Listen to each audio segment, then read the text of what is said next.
DW. Après une campagne électorale tendue, les Sénégalais ont donc voté hier dans le calme, malgré les dysfonctionnements observés au niveau de certains centres de vote dans le centre-ville et les banlieues de Dakar. C'était dans le cadre des élections législatives anticipées. Des élections, le taux de participation tournera tout autour de 40% selon les premières estimations. Et le parti au pouvoir, les Patriotes africains du Sénégal pour le travail, l'éthique et la fraternité, le PASTEF, serait en passe, on le disait donc, de rafler la majorité des 165 sièges. Les précisions à Dakar avec Robert Adé.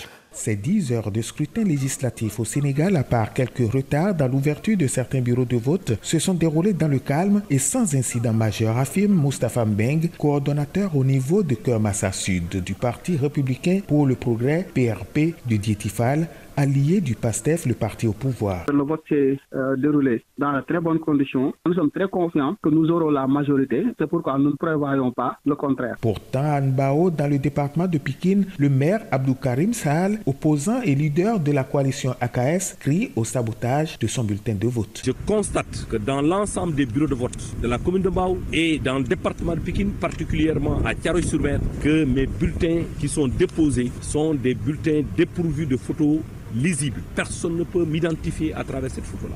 Je le regrette et nous allons saisir le Conseil constitutionnel pour qu'on soit rétabli dans notre droit.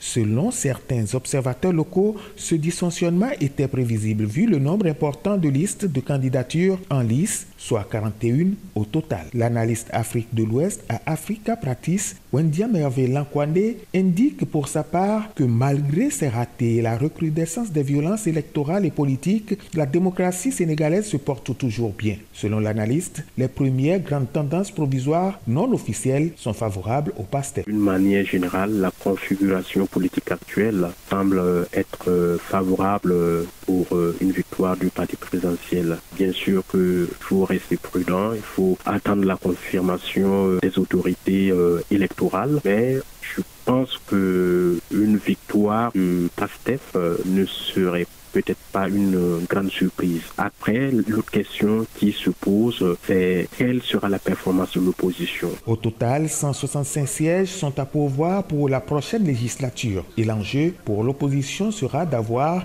un score assez honorable qui pourra lui permettre, à défaut d'une cohabitation, de bloquer certaines réformes du président Bassirou Diomaye Faye. Robert Adé à Dakar pour la Deutsche Welle. Et selon le porte-parole du gouvernement sénégalais Amadou Moustapha Ndiaye Sarré, le parti au pouvoir, le PASTEF, a donc remporté une large victoire aux législatives d'hier. Il a déclaré être en possession de 90 à 95% des résultats. Les premiers résultats qui seront communiqués demain au plus tard. DW. Le monde à votre portée.